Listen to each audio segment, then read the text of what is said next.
Hello and welcome back to the art room with Mr. Eck. Today is a very special day in the art room because we are going to be sculpting with clay. It's super exciting. We don't do that very often. Usually only about once a school year because it's such a big deal and there's a lot of cleanup involved. But today is the day. So your project today is going to be making a pinch pot. It's kind of a famous project in the art classroom world. So let's get right to it. I'm going to show you standing up here, I think, instead of the overhead camera, at least for this part. So now you're going to take your clay and wad it up into a ball.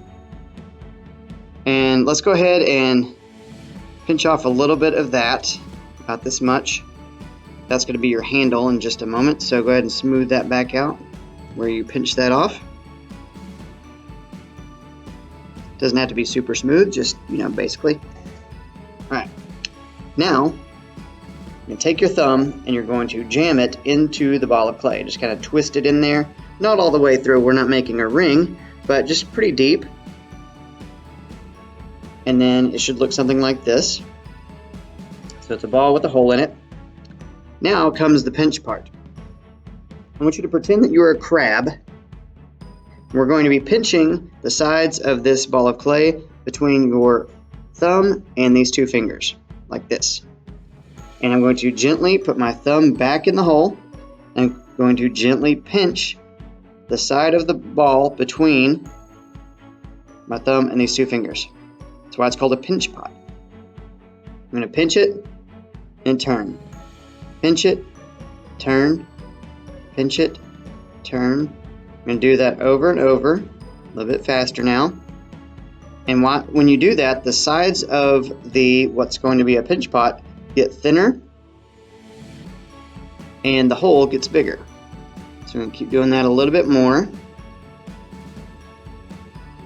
By the way, a pinch pot looks a lot like a little coffee mug, maybe a little teacup, but it's just called a pinch pot. That's just what people call it, but it's more like a cup. So then, this is a good size for a pinch pot. I'm just going to smooth it out with my thumb very gently. If you see any little cracks or bumps, just smooth that out with your thumb. Then you're going to, here, let's switch over to overhead camera so you can see the rest of this. So I got my pinch pot here, but it's pretty rounded on the bottom. So I'm going to push it down on this cardboard that I'm working on, or whatever table you're working on will work fine. But you want it flat on the bottom so it doesn't roll around. And that is your pinch pot. So that part's not too hard, right? So now this next part's a little bit tougher. And that is going to be taking that extra clay that we pinched off and turning it into a handle. So to do that, you're going to squeeze it in your hand like this so it gets long.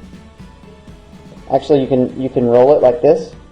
It's called making a coil. You make it into a coil.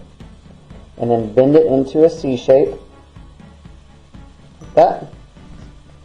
I'm just going to go like that on the side of our pinch pot. So you can go ahead and kind of press that in place.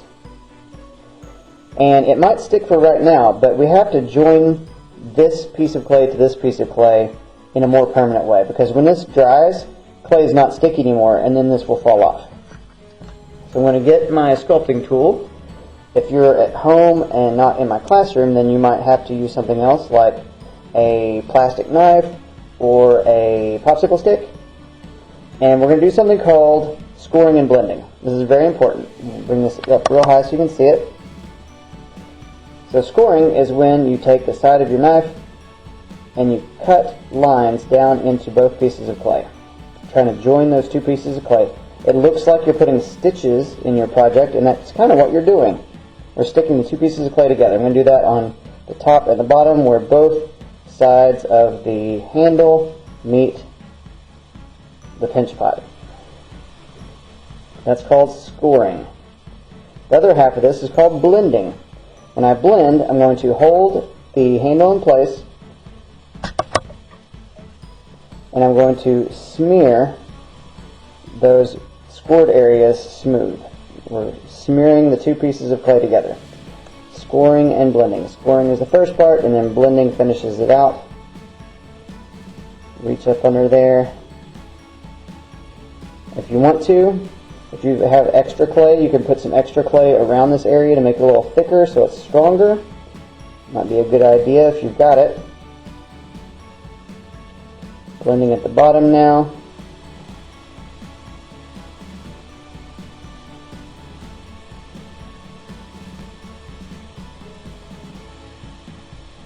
And once you can't really see those score marks anymore, then you can just smooth it out with your thumb and your fingertips.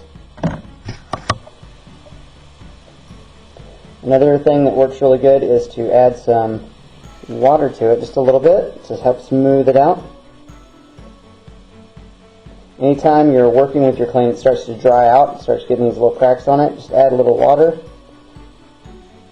Hydrate that clay, and it should be able to smooth out. Now just maybe add a little bit of water to the whole thing. You're just kind of polishing it with your fingertips.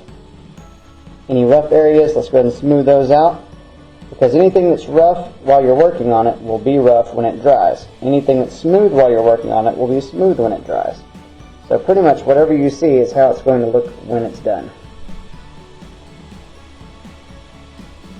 Alright, and that is all there is to it.